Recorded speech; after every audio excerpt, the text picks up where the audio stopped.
Então, salve, salve galera, e aí, como é que vocês estão? Tudo bem com vocês? Bom dia, boa tarde, boa noite e boa madrugada para todo mundo aí. Especialmente para os meus guerreiros que estão estudando para a Polícia Militar do Estado de Alagoas. E aí, como é que vocês estão? Vamos continuar e finalizar aí nosso tema sobre poder de polícia. Gente, no vídeo anterior, nós vimos os 4 pontos do ciclo do poder de polícia, né? Bom, que quem fala é o Jardel, professor, mentor e pesquisador em direito. Tinha esquecido, mas bora. A gente viu os 4 pontos. Lembra? Vai comigo aqui. Diz comigo. Não perde o foco. Comigo aqui, ó. Ordem foi um. Consentimento foi outro. 3.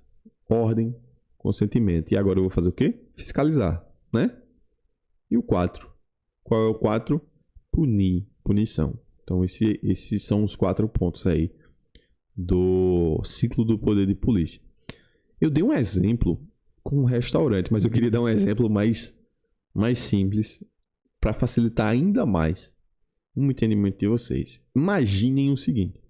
Imagine que você que está me assistindo mora, você, sua mãe e seu irmão na sua casa. Beleza? Moram os 3. Tua mãe, ela é a figura do Estado. Então, tua mãe, Estado, diz assim: é permitido comer chocolate aqui em casa. É permitido comer chocolate. Só que a única permissão aqui é comer um chocolate. Porque tinha uma caixa e ela disse, só um chocolate. Então, a tua mãe dizendo isso tem uma ordem do poder de polícia. Tem uma ordem. Show? Você chega pra sua mãe e diz assim, mãe, que é você chegando pro Estado, mãe, eu posso comer um chocolate? Sua mãe vai dizer, pode. Esse é o consentimento do poder de polícia. Então, sua mãe está permitindo, dizendo, beleza, pode ir lá comer o chocolate. Só que aí, ao invés de você comer um chocolate, conforme ela tinha permitido, você vai lá e come 3. Come 3 chocolates. Beleza? E aqui a gente tem um problema. Por quê? Porque sua mãe permitiu, ela deu a ordem, permitiu, e agora ela vai fazer o quê? Fiscalizar. Fiscalizar. E aí ela vai ver e vai dizer, putz, ele comeu 3 chocolates quando era 1. Então ela fez o quê? Fiscalizou. E aí, se obviamente você comeu 3, você vai ser 4. Punido. É o 4 ponto do poder de polícia. Você vai ser punido. Aqui a chinela vai cantar, tá? Então, essa metáfora é uma metáfora simples para vocês entenderem o poder de polícia com o nosso cotidiano. Tua mãe ordena que pode comer chocolate, mas ela diz, só pode comer um chocolate. E aí você pede, mãe, posso comer? Pode. Então ela ordenou, permitiu, consentiu. Só que depois ela vai fiscalizar. Na verdade, ela viu que você comeu 3. Então, você está errado. Você descumpriu os requisitos dela. Então, o que é que vai acontecer? Depois que ela fiscalizou, agora ela vai lhe punir. Então, agora você vai entrar na chinela. Então, percebam que essa metáfora abarca tudo o poder de polícia. Todo o ciclo. Beleza? Então, vamos voltar para cá. O que é que vocês... Voltem para cá antes. O que é que vocês precisam lembrar aqui também? Somente a ordem de polícia,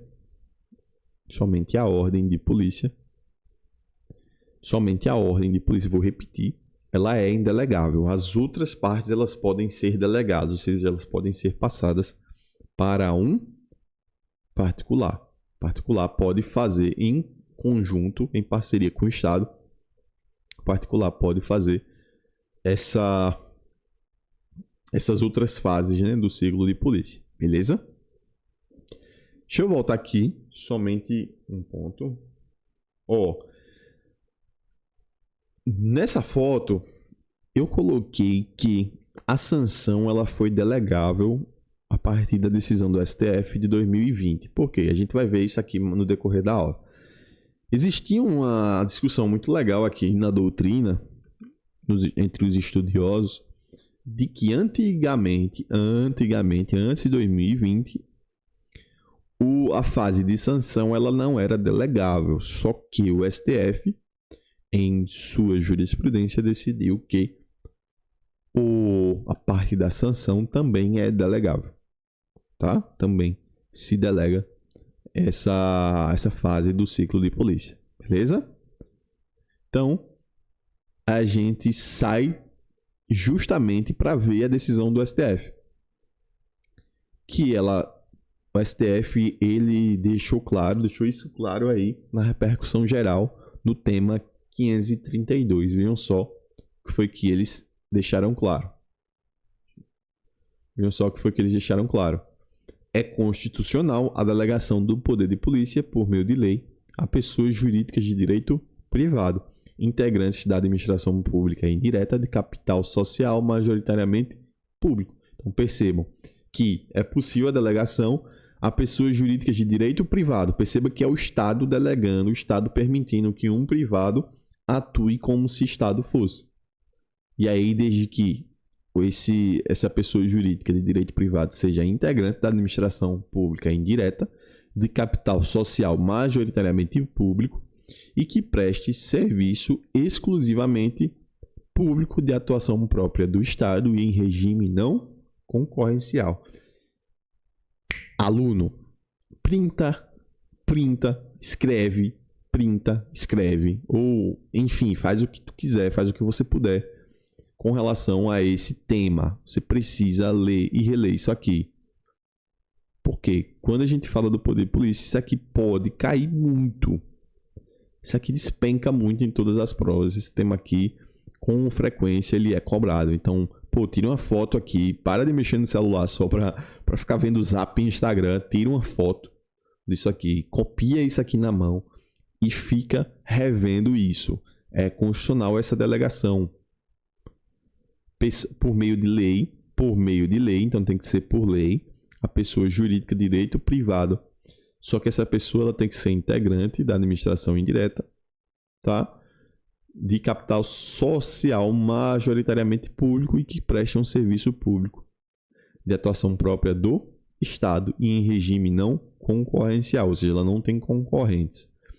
Exemplo, a prefeitura pode contratar uma empresa que não é... A pergunta, na verdade, a prefeitura pode contratar uma empresa que não é 100% do governo para ajudar a fazer o trabalho, como fiscalizar ou punir com multas? Possível. Desde que tenha essas regrinhas aqui. Tem que ser por lei. A empresa tem que ser do governo.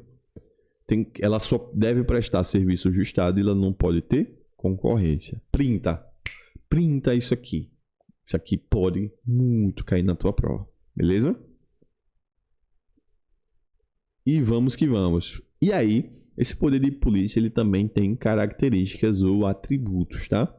Eu tenho um mnemônico aí para tu levar para tua prova, que é quando você lembrar de características ou atributos do poder de polícia, lembra da dica.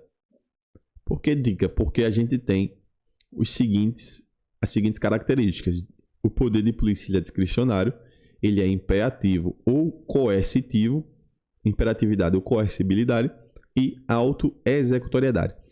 Ele é discricionário porque é possível que a gente fale aí numa certa margem de escolha no servidor público quando ele vai atuar no exercício do poder de polícia. E a gente está falando aqui, por exemplo, no pessoal da vigilância sanitária que em determinado momento pode ir lá. E aí a gente tem uma ideia aqui de uma margem de qual sanção o cara vai aplicar, se o cara vai multar e fechar ou interdita, enfim. A gente tem uma certa margem, tá? Não é de tudo discricionário. A gente não tem uma discricionariedade absoluta, tá? Então, ele é discricionário, mas não é absoluta.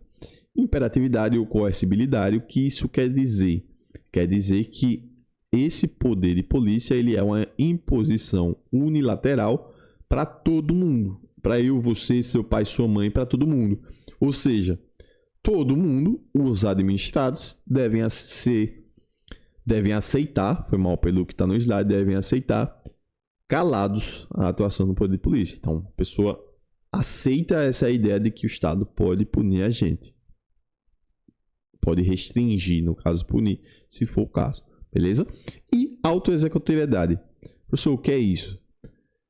Essa ideia da autoexecutoriedade quer dizer que não depende de prévia manifestação do Poder Judiciário. Exemplo, a situação do restaurante. Quando o restaurante ele fere aí essas normas de higiene, o que é que acontece? A vigilância sanitária pode interditar e pode imediatamente fechar o estabelecimento. Eles não precisam, por exemplo, eles não precisam de uma ordem do juiz dizendo que é possível. Não. A vigilância sanitária tem poder para fazer isso.